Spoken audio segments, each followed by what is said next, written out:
Good afternoon, everyone. Welcome to the Circuit Library Sustainability Author Series featuring Dr. Craig Santos Perez, a Chamoru from the Pacific island of Guam. He is the editor of 9 anthologies, including the award-winning Indigenous Pacific Islander eco-literatures. He's also the author of 7 books of poetry and the academic text, Navigating Chamoru Poetry, Indigeneity, Aesthetics, and Decolonization. For the past 20 years, he has been involved in demilitarization, sovereignty, environmental justice, and climate change movements across the Pacific. We're fortunate to welcome him here today as part of our Sustainability Author Series with the Circuit Libraries, which include San Diego County Library, the University of California, San Diego State University, California State University San Marcos, University of San Diego Copley Library, and University of San Diego Law Libraries. Lots of libraries in San Diego. It's a good problem to have. Please join me in welcoming Dr. Craig Santos Perez.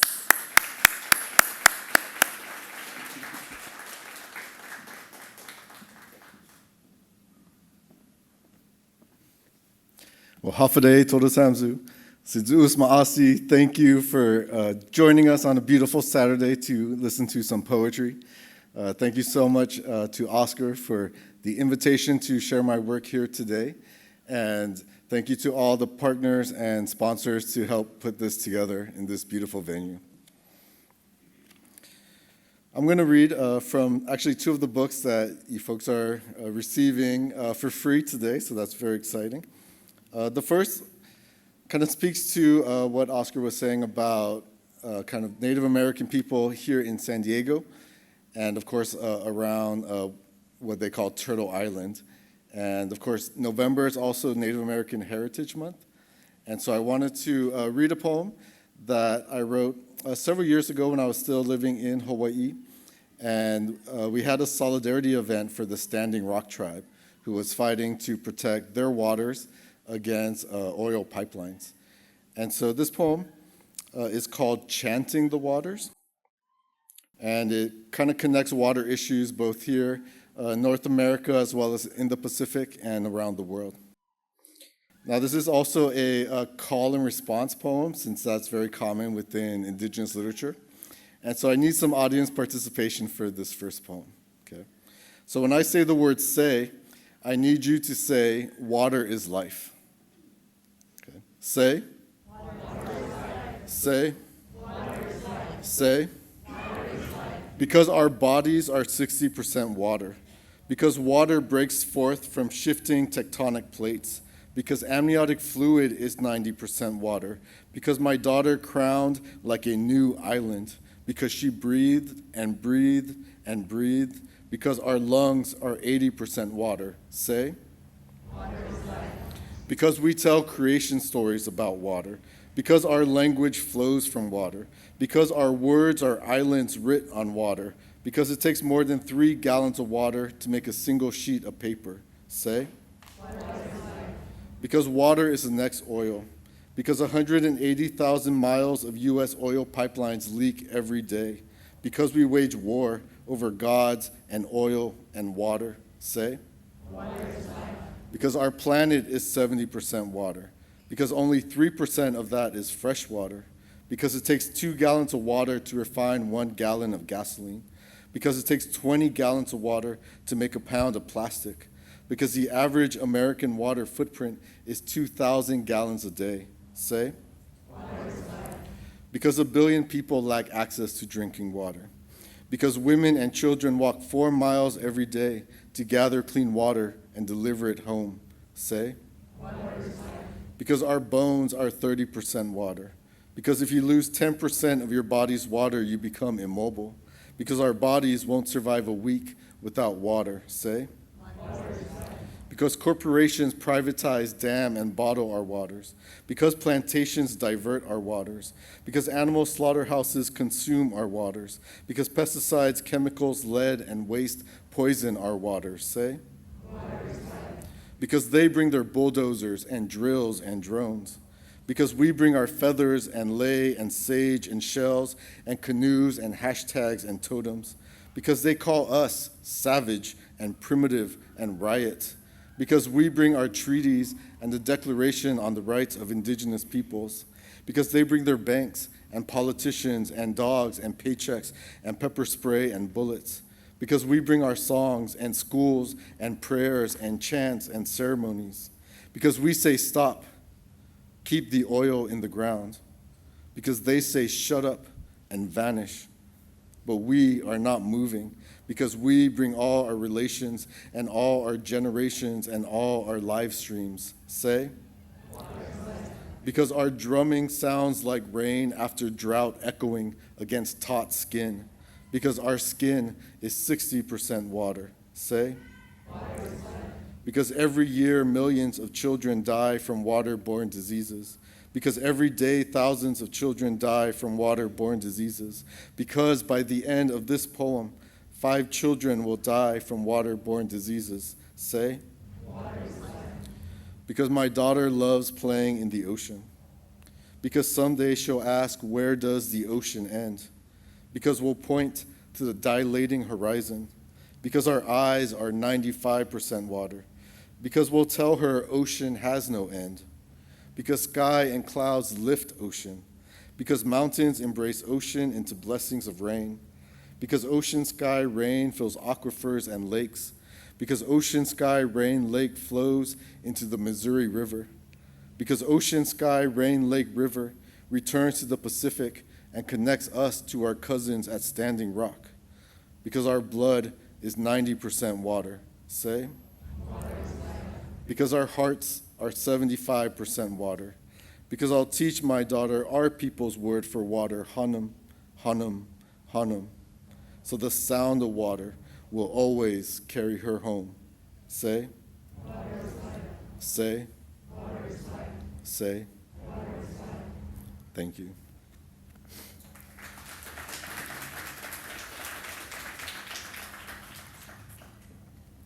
Oh my gosh, I didn't realize this huge picture of my face is still up on the screen. It's a selfie too. So this book is called Habitat Threshold, and it's a collection of what we call eco-poetry or environmental poetry. And it explores different themes of nature, wilderness, environmental justice, climate change, and animals. And so I wanted to share some of the poems from the animal section of this book. And the first piece I'll share from that section is called Blood Ivory. And I wrote this after, and also so you could see a picture of my eldest daughters on the cover, so this is actually a photograph I took. And she makes an appearance in a bunch of these poems. Okay, it's called Blood Ivory, and I wrote this after taking her to the Honolulu Zoo for the first time, and it happened to be World Elephants Day. Blood Ivory. When we reach the elephant enclosure, I lift our daughter up so she can see them playing in shallow ponds. Look, I say, they love the water just like you. Today, 96 elephants are being massacred across Africa's scarred savanna. Armed poachers surround the herds who stomp, trumpet, and encircle their calves. Bullets, those small human tusks, bite through thick, wrinkled skin. Do the men still feel awe or majesty, or do they only feel their own awful poverty as they sever the incisors once used to split bark and forage? Warlords will sell this white gold to be carved into jewelry, relics, and art, then smuggled across the planet, our man-made elephant graveyard. This year, 35,000 will be slain. My daughter waves goodbye to them as we walk towards the exit. Do we build zoos to save what we've sacrificed, to display what we dominate, or to cage our own wild urge to kill every breathing being? My daughter plays with a stuffed elephant doll in the gift shop. Look, I say, it has ears, eyes, and a mouth, just like you. She touches its tusks, smiles, then touches her own teeth. And so I wrote that poem in 2016, and that year, the state of Hawaii was trying to pass a law to ban the ivory trade. And even though Hawaii is a very small state, it actually has the third largest ivory trade in the United States behind California and New York. And thankfully that ban was passed, and so hopefully it'll help with this issue.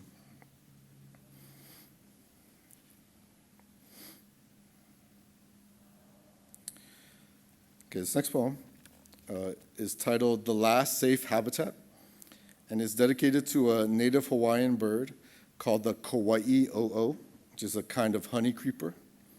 And sadly, the song of this bird was last heard in the Hawaiian Islands in 1987.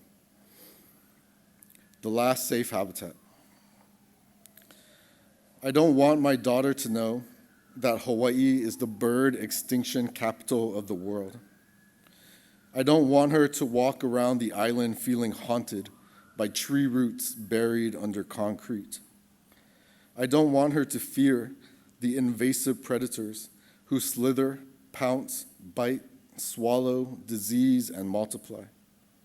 I don't want her to see paintings and photographs of birds she'll never witness in the wild. I don't want her to imagine their bones in dark museum drawers.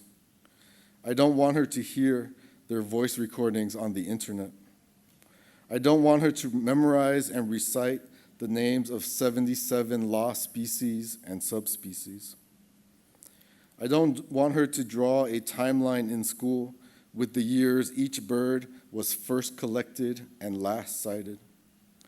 I don't want her to learn about the Kauai-o'o, who was observed atop a flowering ohia tree, calling for a mate, day after day, season after season, because he didn't know he was the last of his kind, until one day he disappeared forever into a nest of avian silence.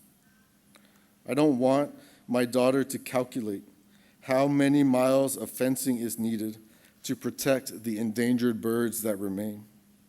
I don't want her to realize the most serious causes of extinction can't be fenced out.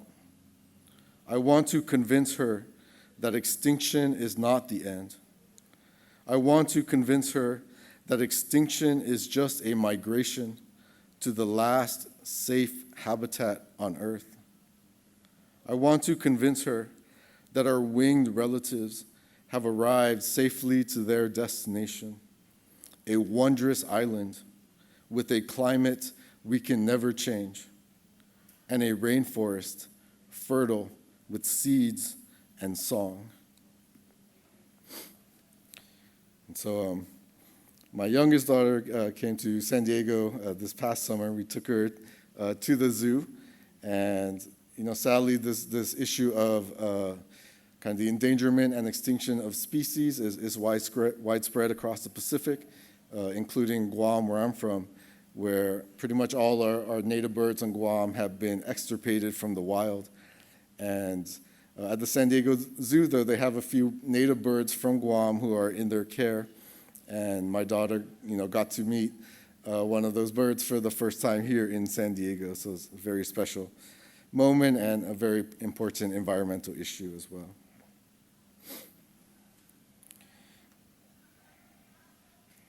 Okay, I'm just going to read one more poem from this book. And it's also thinking about, our relation to animals, what we call multi-species justice. Oh, yeah, thank goodness. And this poem kind of thinks about the connection between and across species. Now, this is also a call and response poem. And so whenever I read a phrase, I just need you to echo that phrase back to me. Okay? And this poem kind of builds on many just kind of fragmented phrases together. The title, which you do not have to say, is "We Aren't the Only Species." We aren't the only species who age, who change, who language, who pain, who play, who pray, who save, who mate, who take, who break, who invade, who claim, who taste, who want, who talk, who crawl, who walk, who yawn, who laugh, who care, who hear, who fear, who heal, who friend, who remember, who sex, who nest, who settle, who smell, who eat, who help, who feed, who sleep, who see, who need, who belong, who bleed, who sing, who speak, who breathe, who breathe, who breathe, who think, who drink, who sing,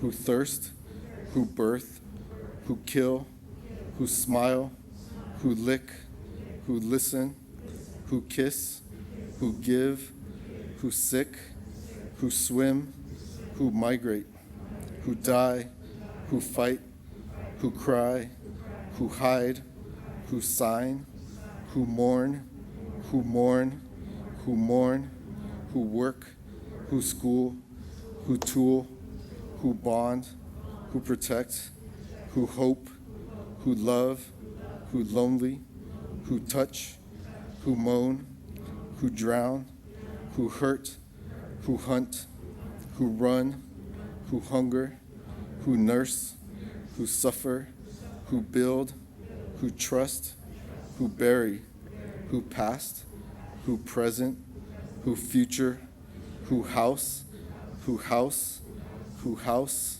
on this, our only. Thank you. It's wonderful to hear your voices, kind of a chorus coming together. Thank you. All right, I'm going to transition over to this other book, which I think you've received already. And while the book I just read from, addresses environmental issues in Hawaii and the larger Pacific, this book focuses more directly on Guam, where I'm from, as well as my indigenous Chamoru culture. And I wanted to start with a poem that kind of speaks to my migration here to California back in 1995. So my family moved here. And since there are Chamoros in the audience, I wanted to dedicate this poem to them. The poem itself is called Off-Island Chamoros, and that's the kind of term we use to refer to folks who leave off-island. Okay, so we have on-island folks and off-island. Off-island Chamoros. My family migrated to California when I was 15 years old. During the first day at my new high school, the homeroom teacher asked, "Where are you from?" "Guam," I answered. He replied, "I've never heard of that place. Prove it exists."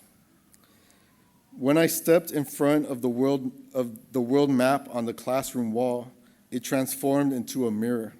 The Pacific Ocean, like my body, was split in two and flayed to the margins. I found Australia, the Philippines, Japan, then pointed to an empty space between them where I knew my island would be, and said, "I'm from this invisible archipelago."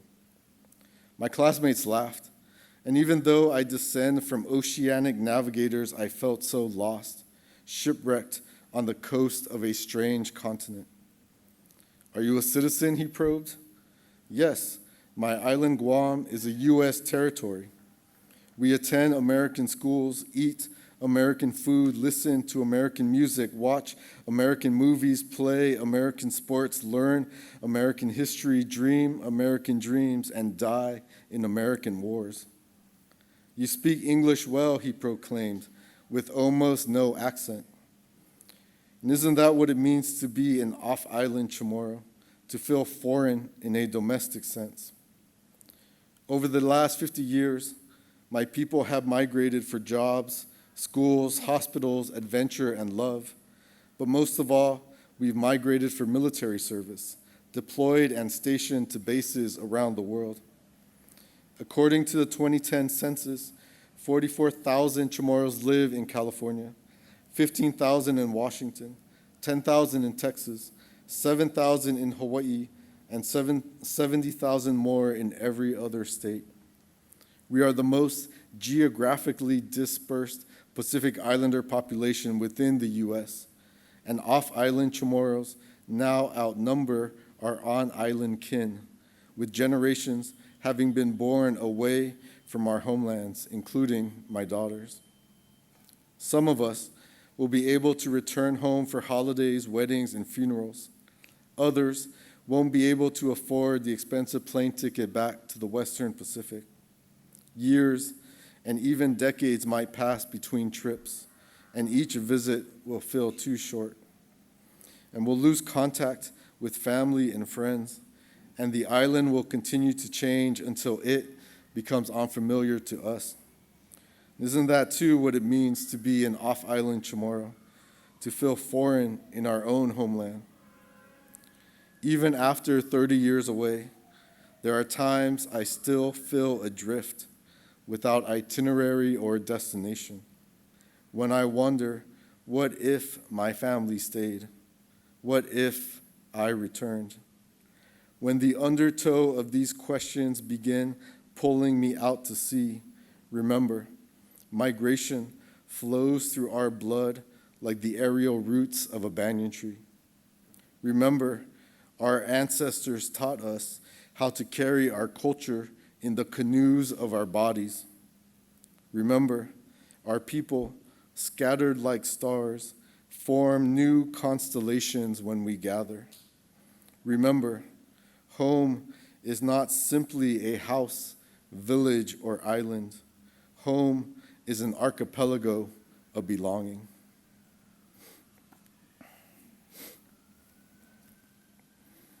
And so actually, San Diego, I just moved here last year, and San Diego actually has the largest population of Chamorros outside of our home islands. And that reason also has to do with the military bases here in San Diego, as many of our people have been stationed here.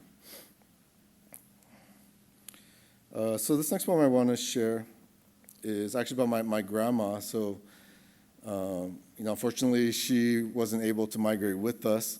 And, so over the years, I would call her long distance back home and get to talk to her, but I really did not get to see her that often because it was just too expensive for my family to go back home. And she was too old to travel all the way out here to the West Coast. It's about a 12-hour flight. And so, sadly, I didn't get to see her very often during the last decades of her life. She passed away a few years ago, and she was 96 years old.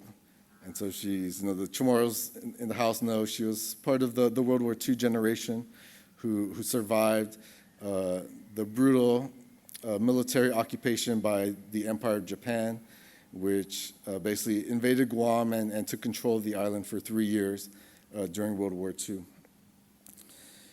And so she's one of the last living Chamorros from that generation. And because I couldn't return back for her funeral, my dad and my aunties and uncles asked me to write a poem that then they could recite at her funeral. So this poem is also kind of a eulogy for her. And the poem is titled, "The Patron Saint of Bingo." Like all Chamorro grandmothers, they love bingo. The patron saint of bingo. Bingo is not indigenous to Guam, yet here we are, in the air-conditioned community center next to the village Catholic church. I help you set the bingo cards and ink daubers on the cafeteria table. You sit in your wheelchair like an ancient sea turtle. This has been your daily ritual, but the last time I played bingo with you was 25 years ago when I was a teenager and still lived on island. I remember when you won, you never shouted bingo too boastfully. And when you lost, you simply said, "Agupa, tomorrow we'll be lucky." Here, no one punishes you for speaking our language. Here, no war invades and occupies life. No soldiers force you to bow to a distant emperor or pledge allegiance to a violent flag. Here, Bingo balls turn in the wire cage like large beads from broken rosaries. I no longer attend Mass, yet here I am praying to the patron saint of bingo to please call forth your fateful combination of letters and numbers. I pray for you to win, not for the money, but because you carry so much loss, having outlived Grandpa and all your childhood friends. Suddenly, someone else shouts bingo. You put down the ink dauber, sink into the shell of your wheelchair. When's your flight to Hawaii, you ask me? A Gupa, Grandma, tomorrow. But today, I feel so lucky for this chance to play bingo with you one last time. So I got to give a shout out to my grandma. This is actually her on the cover of this book. It's also a photograph I took. So I took this photo the last time I saw her. Thank you. Thank you. This was the last time I saw her. And of course, went with bingo to her with my sister. And so this is a picture of her hands with the ink dauber and her bingo card. So this whole book is kind of dedicated both to her as well as to my other grandparents who have sadly all passed away in the past couple years. Okay. Since I saw the kind of forestry exhibit out there, I wanted to read two poems, or maybe one poem about trees. And this is from my dad. My dad's like many Chamoru, older Chamoru men and women, they're great storytellers. And kind of growing up, I loved just being around the family table or going to fiestas and listening to my elders talk story, as we say. And he likes to make up stories, like make up myths and legends. And so, you'll hear his voice in this poem kind of making up legends about coconut trees. That's what this poem's about. And this poem takes place in California. We moved to Northern California, and where he still lives. And I remember the first time bringing him a can of coconut water. Back home in Guam, we'll just go to my grandma's house and pull a coconut off the tree. But here in California, we buy cans of coconut water. And so this poem is called Ode to Buying a Can of Coconut Water for My Dad in California. Once I bought a can of coconut water for my dad in California. After the first taste, he can't stop talking story about his tropical past. Quote, as a barefoot child, I climbed coconut trees that touched the clouds. And my grandpa removed the husks with his teeth and cracked the shells with bare knuckles. And my grandma grated the meat with her fingernails and squeezed it into milk and oil. I tell him, these products are trendy and expensive now, imported from plantations in Sri Lanka, the Philippines, and Thailand. He says, my great auntie sat in a circle weaving coconut leaves, and if you press your ear to their woven mats, you can still hear gossip and singing. And because circles make memory seem less broken, he recalls my great uncles also sat in a circle, braiding dried coconut fibers into rope used to lash canoes and thatch houses. I read aloud the nutrition facts label. 45 calories, 30 milligrams sodium, 470 milligrams potassium, 11 grams sugar, fat, and cholesterol free. He responds with this origin tale. Once, a young girl beloved by our entire island dies during a time of drought. Her family buries her and weeps upon the grave from which an unfamiliar tree sprouts. For years, it grows and blooms into a large, hard nut, falls, and cracks open. The young girl's mother braves the first sip, then smiles for the first time in years, as if her body, having been completely emptied, is finally replenished. From that harvest, our people planted a sapling whenever a child was born. As generations passed, these coconut trees became kin, teaching us how to bend without breaking, how to create without wasting, and how to take without depleting. So many coconut trees back home are dying, he says. The rhinoceros beetles dig into the crown and eat the heart. We discard the empty cans in the recycling bin and swallow the bitter aftertaste. And so, unfortunately, another big issue we have back home is the destruction of many of our trees. And with the coconut trees, there's this invasive species called the coconut rhinoceros beetle that has invaded the island and destroyed almost half of the coconut trees back home. So there's a lot of efforts to both eradicate and manage this invasive pest, and then to also try to bring back and raise new coconut trees. Most of that story my dad made up, but about the origin of the coconut tree. But one thing that is true is kind of our custom to plant a coconut sapling whenever a new child is born. And my godfather actually planted one for me in his family ranch lands. And the tree's still standing, which is crazy, yeah. It's been 40 years and it's still kicking. Okay, so, this next poem, it's actually not in the book, so this is just a special one for today. And kind of also relates to some of the animal poems I read before, but also relates to kind of the theme of food, which I write about a lot, which is big in our culture. And this poem is also about one of our kind of indigenous foods on Guam. It's this food called Spam. Just kidding, it's not actually indigenous, but it feels like that sometimes because it's our favorite food. And this poem is called The Absolutely True Legend of Spam. Absolutely true. Believe everything I'm saying. It's also a participation poem, so whenever I say the word spam, you got to say the word spam right back at me. All right. Guam is considered the spam capital of the world. On average, each Chamoru consumes 16 cans of spam each year, which is more per capita than any country in the world. Spam has a place not only in the stomachs of Guam's people, but in our hearts as well. Here, spam is considered a gourmet luxury and is often presented as a gift at birthdays, weddings, and funerals.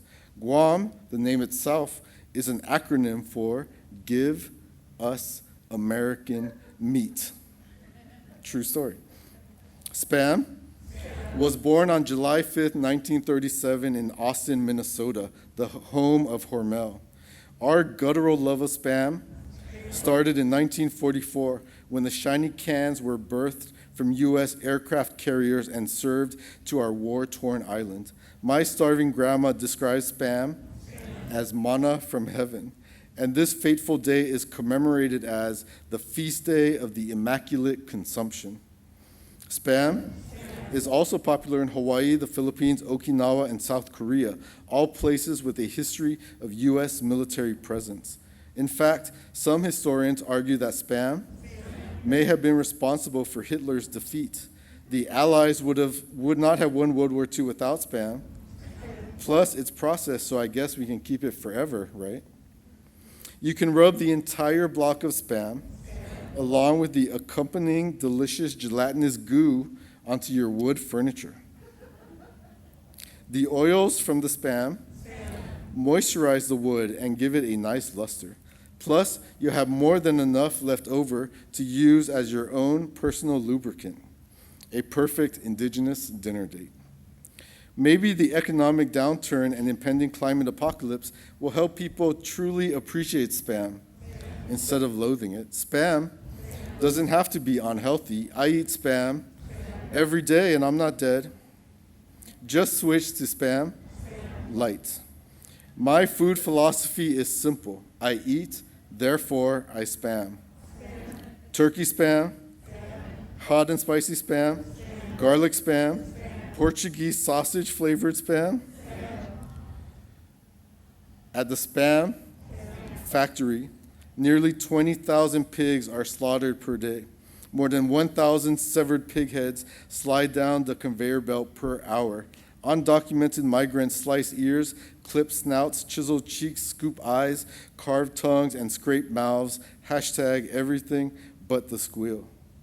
Every 3 seconds, a compressed air hose blasts pig brains from a denuded skull into a barrel.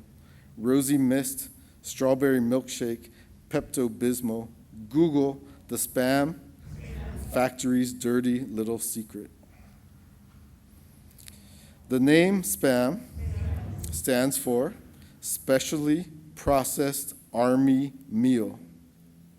Super pink artificial meat. Squirrel, porcupine, and mongoose. Or some pigs are missing.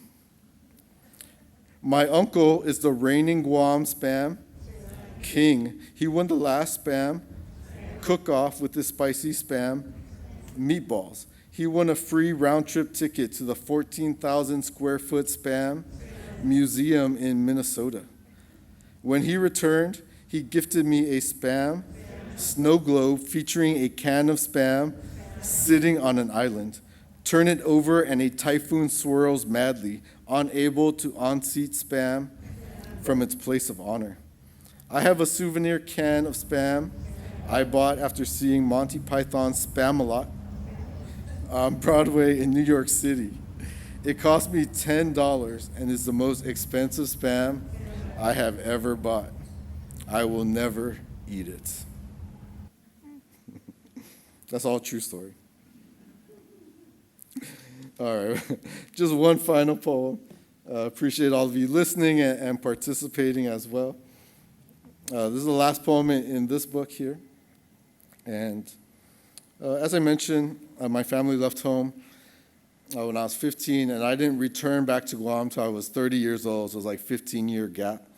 And what brought me back was the publication of my second book of poems, and I ended up working with the Guam Humanities Council to go back home and to read my poetry to the public high schools and the university and community college there. And just to try to inspire the youth to write their own poetry and tell their own stories. And when I read at one of the high schools, kind of had a conversation with one of the students afterwards, and what she said stayed with me even till today. And so this poem is about that moment, and you'll hear what she says within it. It's called The Pacific Written Tradition. I return home for the first time after 15 years away and visit an English class at one of Guam's public high schools. As I read aloud from my new book, I notice a student crying. After class, I asked her, "What's wrong?" She says, quote, "I've never seen our culture in a book before. I just thought we weren't worthy of literature," end quote. And I wonder, how many young islanders have dived into the depths of a book only to find bleached coral and emptiness? We were taught that missionaries were the first readers in the Pacific because they could decipher the strange signs of the Bible. We were taught that missionaries were the first authors in the Pacific because they possessed the authority of written words. Today, studies show that Islander students read and write below grade level. It's natural, experts claim. Your ancestors were an illiterate oral people. Don't believe their claims. Our ancestors deciphered signs in nature, interpreted star formations and sun positions, cloud and wind patterns, wave currents, and ocean efflorescence. That's why Master Navigator Papa Mau once said, quote, "If you can read the ocean, you will never be lost," end quote. Now let me tell you about Pacific written traditions, how our ancestors tattooed their skin with defiant scripts of intricately inked genealogies, how they carved epics into hard wood with sharpened points, their hands, and the pressure and responsibility of memory, how they stenciled petroglyphic lyrics on cave walls with clay, fire, and smoke. So the next time someone tells you our people were illiterate, teach them about our visual literacies, our ability to read the intertextual sacredness of all things. And always remember, if we can write the ocean, we will never be silenced. Thank you. Thank you so much, Dr. Perez. At this time, we do want to open it up for Q&A, so we would just ask folks to line up at the mic here in the front. And to start us off, I would just love to ask you, who are the artists that inspire you? Who motivates you and inspires you? Well, thank you. I was lucky when my family first moved here, even though I had a terrible homeroom teacher who was so offensive. I had really amazing English teachers in high school, and they really taught me a lot of the multicultural literature that was coming out of California. And so I got to read a lot of Native American, African American, Asian American, and Chicano Latinx literature. And to me, I was really inspired by seeing other minorities, write their stories. And later in life, I studied, as an academic. I got my PhD at UC Berkeley. And then I got to dive in more so into Pacific Islander, Native American, and global indigenous literatures. And in all these books, I just found so much inspiration of folks who had come from a long history of struggle and yet are still, here, still surviving, still, kind of telling our stories and keeping our cultures alive through story. And, now I'm in San Diego, I'm inspired by many writers here and getting to know a lot of the local literary scene as well. But for me, I try to find inspiration with everything that I read. Hi, I really enjoyed your poem. Thank you very much for your poetry. I'm curious, how many times do you revise your poems, or do you find that your first take has the meter and the delivery that you're looking for? Thank you for the question. So for me, it takes often maybe 10 drafts, to be honest. My first drafts are always terrible, and I like to handwrite the first drafts, and then I'll handwrite a second and third draft as well. I find that helps because handwriting is takes a lot much more time than typing, and I find that if a line isn't working or if an image seems kind of cliche, I won't want to write it down again for the next draft, and so it really won't be until maybe the fourth draft I'll actually type it, and then I'll continue to revise from there. Reading the poems aloud for each draft really helps me because I can hear if the sound is off or there's some kind of rhythm that isn't working. Sometimes that process takes years, to be honest. That last poem I wrote, I had that interaction with a student in 2010. This book literally came out in 2022, and so I've been just marinating on that moment and trying to write that poem for literally 12 years. And so I just try to stay patient in the process. I love the process of making it and being creative, so I don't usually get frustrated if I have 7 drafts and it's still terrible. I just keep trying to work it and find kind of the deeper meaning of the poem and then the right form and sound for the content as well. Thank you very much. Yeah, thank you. What's going on as far as global warming and your island? Thank you. That's a very important. The water rate rising. Yes, so there are different impacts of climate change across the Pacific. Guam itself is a volcanic mountainous island, and so even though the sea levels are rising, it's really only a threat to the coastal villages and folks who live along the shoreline. However, in other places in the Pacific that are low-lying atolls, obviously their entire islands are threatened to be underwater in a few decades. Perhaps the most severe threat for Guam is actually increased hurricanes and storms, or in Guam we call them typhoons because we're in that part of the world. And there's been so many devastating typhoons, just in the past 10, 15 years that are much more frequent and much more powerful than they were even when I was growing up there. And so there's been several, huge typhoons that have caused lots of damage. And of course, it takes a long time then to rebuild from that devastation. Now, beyond that, it's a lot hotter as well. So the temperatures are rising, which already in the tropical, equatorial ecology is already pretty hot and humid throughout the year. And it's getting worse. This is obviously going to cause crop failures as well, and then possibly the increase of both species loss and then the possible introduction and spread of other invasive species as well. Guam is very similar to Hawaii in that sense, but then if you look at other places across the Pacific, there are different kinds of impacts, but it is the most urgent issue across the region that thankfully, many politicians, governments, educators, as well as poets and storytellers are trying to address through our work to raise awareness and, of course, to advocate for a more sustainable future. Thank you very much for your beautiful reading and your beautiful work. Thank you. And I was especially moved by what you said about the elephants and the ivory trade. Are you familiar? Is there anything happening in California to ban ivory? I'm not familiar with that as a subject. And also, for the layman, what kinds of things do you recommend we can do, to help? Yeah, it's a great question. I believe it's already illegal here in California, so Hawaii was trying to catch up to the laws in California and New York, I'm pretty sure.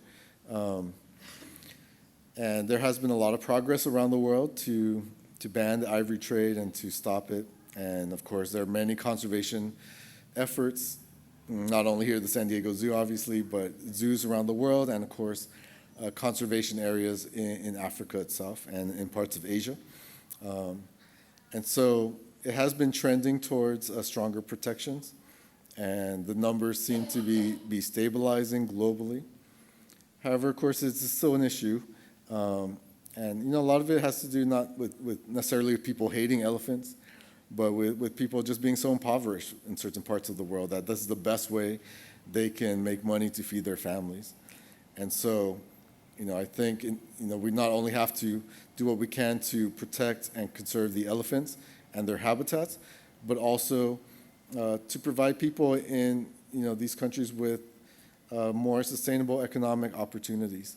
And maybe that means hiring folks in national parks that do protect the elephants, or training them in conservation and other kinds of zookeeping. Of course, zoos are can also be politically fraught, as I kind of question it in that poem as well. And so we need to continually think about how we care for other species and animals, especially in a time of climate change where their habitats are just as threatened as ours because it's the same habitat. So, Craig, Daniel again. I'm literally a living testament to this book. I too left Guam at 17 after graduating high school, joined the Marine Corps. Now I live in San Diego. I still have roots. I go to try to visit Guam like every 2 or 3 years or so. Nice. And everything you explained, I'm over here nodding my head. But basically, I wanted to ask, what was your passion behind the book? And I could read like a little monologue, but what is your passion behind the book, and why did you want to move forward with it? Yeah, thank you, and thank you for sharing parts of your story too. Poetry can be fun, but it's not easy work. Yeah, for sure. For me, I think my passion for poetry started when I was on Guam still. Like I said, just being around, the elders and listening to them talk story. And, as we're taught as young people, we're taught to listen, right? And to just kind of absorb, their stories because, in our culture, like in many indigenous cultures, our stories are our vessels for memory, for custom, for tradition, for knowledge, and so on. We often, in the Pacific, talk about our stories are canoes because they carry all of this knowledge across time and space. So that was my first inspiration. The second was actually, moving to California and being in that first day of my new high school, and my teacher not believing that Guam actually existed. And then he pointed to the map. He's like, prove it. And I went up there, and Guam is so small that it's often not on those big world maps, especially where the Atlantic Ocean is the center, and the Pacific is kind of cut to the side. And so having that moment of just feeling totally invisible, that, questioning is Guam did I dream all that? Does it really exist? Is it an actual place even if it's not on this map? And so for me, after that, my passion became to kind of do that, to prove it. Yeah, we do exist. This is a place with a deep and beautiful culture and history, and it is actually an American colony and territory that Americans should know about. And I wanted to kind of put Guam on the literary map, so to speak. And as I started to write, I read for audience and share my work, I met so many people that were had a similar story of migration, or if they weren't Chamorro, they could relate to the other issues of feeling invisible, feeling like their cultures were not honored within the larger American conversation. And so then I felt passionate about just raising awareness about Guam, advocating for some of the political issues back home, whether it be environmental justice or decolonization and so on. And now it's so powerful that these poems are even read in high schools back home, where I can, so now part of my passion is wanting to inspire that next generation of storytellers, because my story is just one story. Your story is different. You could write poems that maybe have similar themes, but will have different, details, because your life has been different than mine. And that's true for all of our people. And I would love it if, there were more venues and opportunities for us to tell our stories. And maybe I'll just end my answer with a memory of my grandfather, because all my grandparents were that World War II generation, and my grandfather in particular was forced into the forced labor camps for the Japanese military, and several of his family members were beheaded and killed right in front of him, and for 3 years he just labored that whole time, and he survived, joined the Air Force, moved to California, and when I started writing my first book, I wanted to interview him, because my whole life I was hearing his stories. And I finally got to write down his stories in my first book, and it was published. It was back in 2008. And I gave him a copy of it. And he actually, read his story in a book. And I'll never forget, when I first saw him at a party after that, he put his hand on my shoulder, and he's like, "Thank you for telling our story. They can never take our stories away from us." And, to have that moment, my grandpa, none of my family are famous politicians that you'll find in those Who's Who in Guam books. He's just a normal, regular person. And for me to give him that moment where it's your story matters too, your life mattered, and it's worthy of literature. And, since then, I'm just all my books is, basically to honor, my family, our ancestors, my parents, of course, and now my children in a way. And so for me, that drives me to still keep writing, because even though I've written 7 books now, there's still so many stories, I want to tell from, not only from my family, but just from Guam, from my experiences, living off island and so on. So really just love for culture, love for homeland, and just a responsibility to honor my own genealogy and where we come from. Yeah, thanks. All right, y'all, can we give it up one more time for National Book Award winner, Dr. Craig Santos Perez? The San Diego Public Library holds great respect for the land and the original people of the area where our library is located. The library was built on the unceded territory of the Kumeyaay Nation. Today, the Kumeyaay people continue to maintain their political sovereignty and cultural traditions as vital members of the San Diego community. We acknowledge their tremendous contributions to our region and thank them for their stewardship.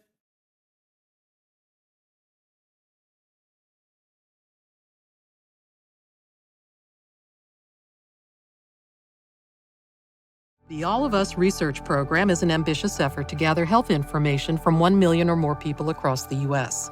Researchers will be able to use this information to uncover new, more precise ways to prevent and treat disease and to keep people healthy.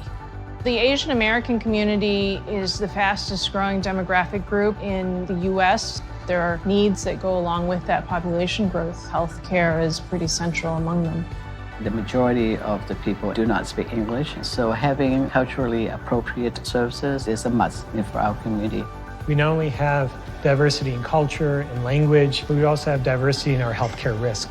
Immigrants come here for better opportunities for their children. You invest a little more now, and then you get the payoffs in the future.